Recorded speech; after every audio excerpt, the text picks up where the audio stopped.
오는 11일 북한에서 제14기 최고인민회의가 새롭게 출범하고 그날 밤에는 워싱턴에서 한미 정상회담이 열립니다.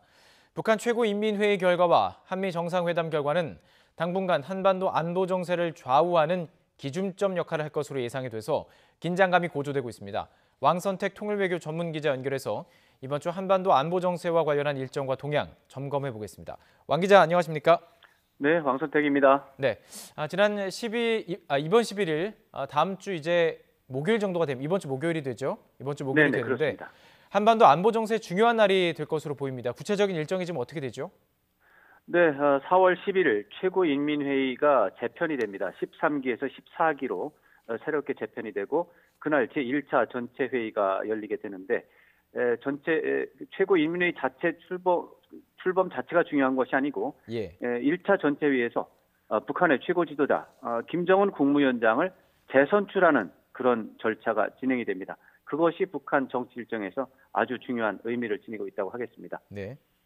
그리고 최고인민회의 자체도 중요하지만 그거보다 앞서 10일쯤, 그러니까 모레나 어쩌면 내일 할 수도 있지만 기존의 관행을 봐서는 10일이 될 거로 예상이 되는데 노동당 전원회의가 열릴 것으로 예상이 됩니다. 전원회의 결정 가운데 그 가운데서 경제발전 집중 노선 그리고 미국과의 핵담판 이런 것에서 어떤 변화가 있는지 이런 것들을 주목하는 상황이 되겠습니다. 그날 밤 11일 밤에 워싱턴에서는 한미 정상회담이 열립니다. 그 결과는 다음 날 새벽쯤에 나올 것으로 예상이 됩니다. 일각에서는 한미 정상회담 결과를 보고 김정은 위원장이 어떤 메시지를 결정하지 않을까 이렇게 전망도 있었는데 순서는 반대가 되겠습니다. 최고인민회의가 먼저 열리고 김정은 위원장 메시지가 나오고 그것이 한미 정상회담에 반영이 되는 그런 순서가 되겠습니다. 평양과 워싱턴에서 11일과 12일에 나오는 뉴스는 당분간 한반도 안보 정세를 좌우하는 기준점이 될 것으로 예상이 됩니다. 그렇습니다. 이제 양측에서 어떤 이야기가 나오는가 관심인데 김정은 위원장이 이번 그 최고인민회의를 계기로요. 새로운 정책 노선을 취할 가능성 어떻게 보십니까? 하노이 정상회담 결렬 이후에 전망이 사실은 좀 엇갈리고 있는데요. 최근에 김정은 위원장이 경제 시찰 행보를 이어가면서 경제발전 집중 노선을 재확인하고 있습니다. 그래서 경제발전 집중 노선에는 변화가 없을 것으로 예상이 되고 미국과의 핵담판도 유지할 가능성이 커졌다 이렇게 전망을 할 수가 있겠습니다. 국제사회 제재와 압박에 대해서 비난은 있는데 비난의 대상이 대북 강경론자로 이렇게 집중이 되어 있고 트럼프 대통령을 계속해서 우회하는 이런 입장이 유지가 되고 있습니다. 그래서 큰 틀에서는 크게 달라지는 않겠는데 다만 소규모적인 전술적 변화는 감지가 되고 있습니다. 예를 들어서 자력갱생을 강조하면서 경제 완화가 지연되는 상황을 예상하고 있다는 것이 굉장히 많아지고 있습니다. 그리고 경제발전 성과를 과시하는 북한 주민들에게 과시하는 시점을 올해에서 내년으로 연기하고 있는 것도 감지되고 있습니다. 그렇군요. 큰 틀에서는 변화가 없을 것으로 보이는데 문재인 대통령과 트럼프 대통령의 정상회담 전망 어떻습니까? 북미 이 비핵화 협상의 동력을 다시 찾는 계기가 좀 될 수 있을까요? 네, 북미 회담 동력을 유지하는 것은 아주 중요한 사안이고 이번에도 중요한 의제가 될 것입니다.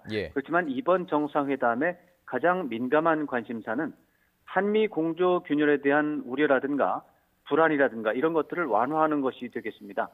하노이 정상회담 이후에 한국 내 보수 진영에서 한미 공조 균열에 대한 우려감이 증폭된 상태이기 때문입니다. 이런 우려감을 완화하지 못한다면 국내 정치 반발로 평화 촉진 외교는 좌초하는 길을 걷게 될 가능성이 큽니다. 최근 한미 외교장관 회담을 비롯해서 동시다발적으로 한미 고위급 대화를 한 것은 적극적인 대응으로 평가를 할 수가 있습니다. 이번 정상회담도 한미 공조 균열 우려에 대한 적극적인 대응의 하나의 일정으로 볼 수가 있겠습니다. 자, 그렇다면 이번 한미 정상회담에서 이 북미 간의 대화 동력을 이어가는 이 문제, 이것과 관련해서는 좀 성과를 기대하기 어려울까요? 톱다운 방식의 회담이 지금 현재 진행이 되고 있습니다. 그렇기 때문에 정상회담은 언제나 중요한 의미를 갖고 있고요. 또 트럼프 대통령이 북한 문제에 대해서 관심을 계속해서 갖도록 유지하는 것도 굉장히 중요합니다. 말씀드린 것처럼 한미 공조 균열을 논란을 불식하는 것도 북미 비핵화 협상 국면을 유지하는 차원에서 중대한 과제가 되겠습니다. 그래서 전체적으로 보면 북미 비핵화 협상이라든가 이런 것은 지금은 한국 정부가 어떤 공격을 해야 되는 시점이 아니라 방어, 수비를 해야 되는 그런 국면이고 그런 차원에서 한미 공조 균열 논란을 부식하는 것은 굉장히 중대한 과제가 되겠습니다. 특히 우리 정부가 촉진자 역할을 하고 있는데 이 촉진자 역할을 효과적으로 수행하기 위해서는 한국 정부가 존재감을 과도하게 부각하는 것은 좀 역효과의 우려가 좀 있습니다. 예. 거기다가 우리는 북한 입장도 동시에 고려를 해야 되기 때문에 비핵화 협상과 관련한 내용을 공개적으로 부각하지는 않을 것으로 예상이 됩니다. 그래서 예. 비핵화 협상이 있다 하더라도 그것은 공개되지 않고 비공개 방식을 택할 것으로 예상을 할 수 있습니다. 예. 자, 트럼프 대통령의 발언이 좀 주목이 됩니다. 북한과의 합의는 옳은 합의가 돼야 되기 때문에 하노이에서 합의문을 채택하지 않았다 이렇게 말했습니다. 이게 좀 북한에 대한 압박으로 볼 수 있을까요?